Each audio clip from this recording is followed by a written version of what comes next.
That's another clip where they then call the police on him for mentioning the Constitution. We'll get him to tell us that story himself. The clip I wanted to play was where the 9/11 Truth T-shirt, one of the first clips he did. But let's just go ahead and go to him, and we'll play that clip a little bit longer later in the show.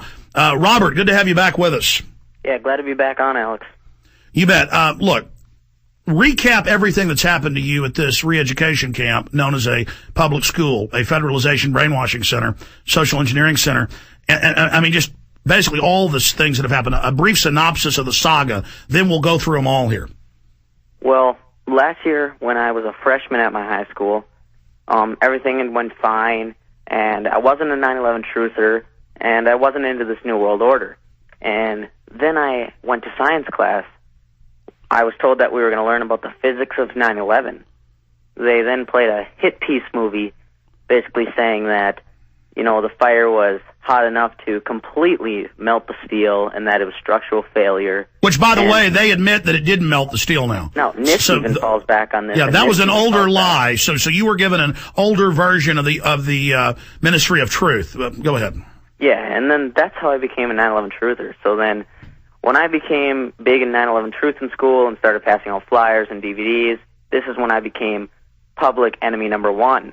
The principal had told my parents that he had a red flag up for me and that he was going to be watching me very closely because I was standing up for 9/11 truth. We got one that can see.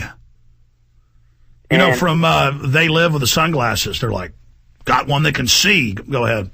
And so then later on in the school year, we were just in geography class and had a substitute teacher.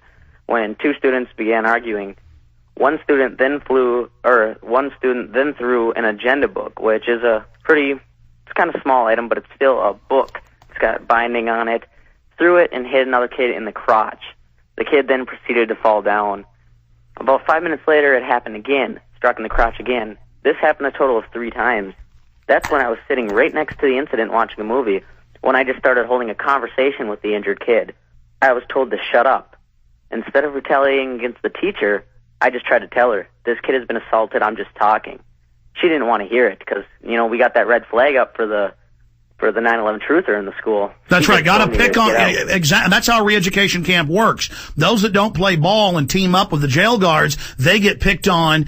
You know, they get ostracized, they don't get as much food, they get tortured, and they're slowly, ambiently turning up the heat till many schools are full-bore prison re-education camps. Exactly. It was. All right, so you're in the re-education camp. Continue. It was exactly. I don't care about the assault. I don't want to listen to you. You are nonconformist. You don't comply with hating your rights, so you just leave. So I complied and I left the room. All right, stay there. Stay there. You're now turned over to camp guards. We'll be right back, ladies and gentlemen. You are in a camp. You must realize it. All right, let's go back to sophomore student Robert Wanek in a federal re-education camp in Minnesota. By the way, you think I'm joking. Judge Jean Muir, the family court judge that has a building named after her while she's a sitting judge, giant sprawling youth complex. When the children are late to class, they're going after the good kids, they trick the parents into portable buildings that are supposed courts. None of their rights are told, no jury, no nothing, and they scream at them. This is on the news. They're proud of it. Sign the form. Admit you're on probation for truancy when being late to class wasn't truancy under state law. They've been sued over it. They don't care. Then the children are now on probation. Now, for no reason, they can get deeper in the system. This is all about institutionalizing you, getting you on Ritalin, Prozac, getting you on welfare.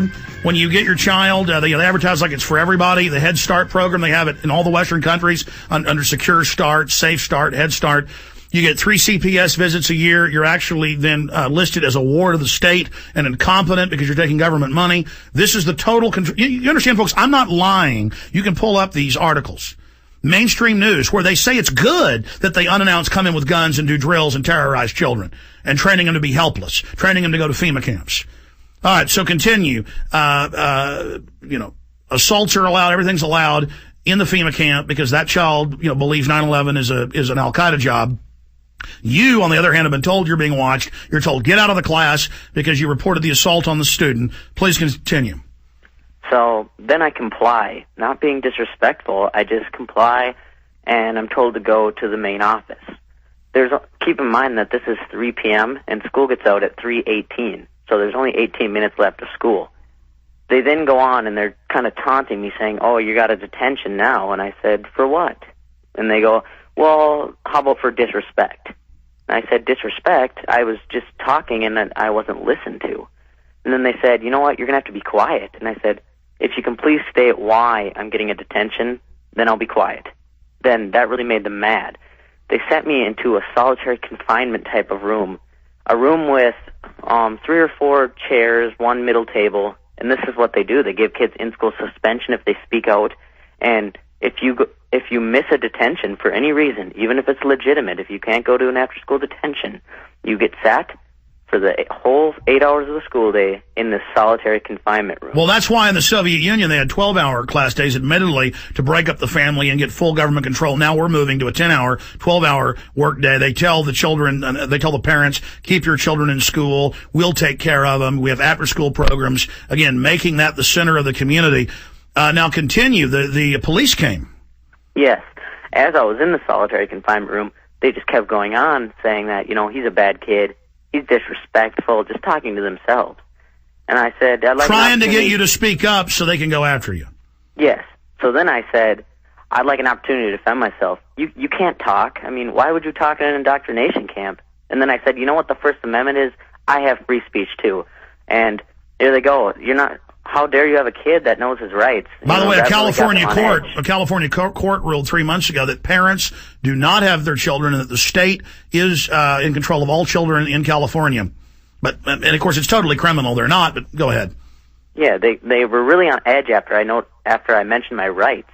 And then they said, well, we'll just call law enforcement.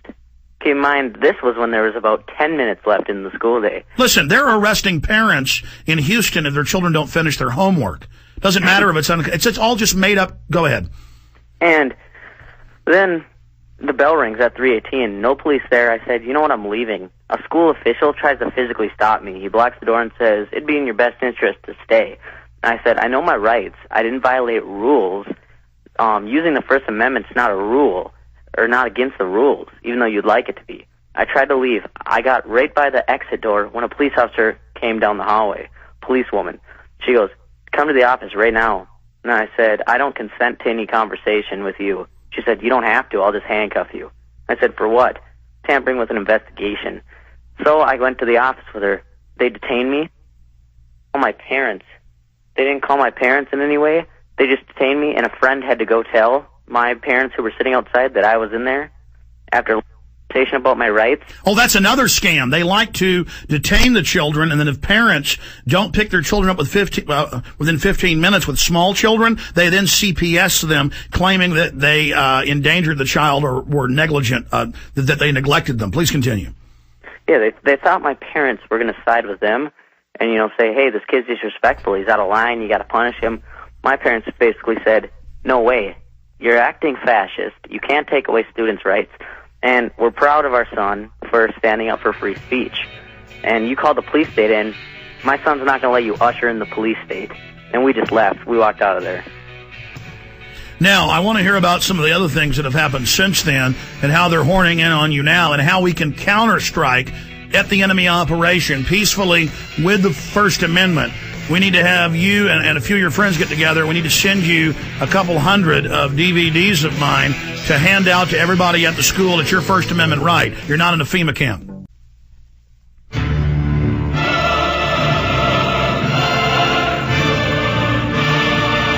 We're going to go back to Robert Wanek here in just a moment. But what I'm going to do is I'm going to mail 100 copies. 100 copies of Truth Rising, the preeminent 9/11 film out there showing the activist, the police in New York coming up and saying, your cameras are guns, and grabbing them. And then saying, we're going to charge you for having guns and bombs, for standing out front Larry Silverstein's New Building 7 and laying out the fact that it was blown up at an inside job. We have firefighters, police, emergency workers on tape saying the government blew it up. We have Silverstein saying they blew it up. I mean, that's just 5 minutes of the 2-hour film. But that's the perfect film. 100 copies. Robert, we're going to go back to you in a minute. I'm going to get your address. I'm going to mail you 100 copies of these. And it is your First Amendment right. Or what you can also do, if they try to violate your First Amendment, it's a gift. You're giving a gift. I know they've told you not to hand stuff out before. You've told us, saying it's political speech. Well, I mean, of course it's political speech. You know, campaigning. It's not campaigning. But you know, now they isolate with these campaign laws, but they're misusing that because there's no specific law on you giving out any material. You say no First Amendment. Or if you want, and we're going to go back to you in a minute. I just want to make this point. If you want, what you do is you start a student organization, and then they try to stop you there. You've got a major lawsuit. And I'd call it Students for Free Speech in the name of your school. And then they can't stop you from meeting after school. They can't stop you from meeting in the library or meeting somewhere else.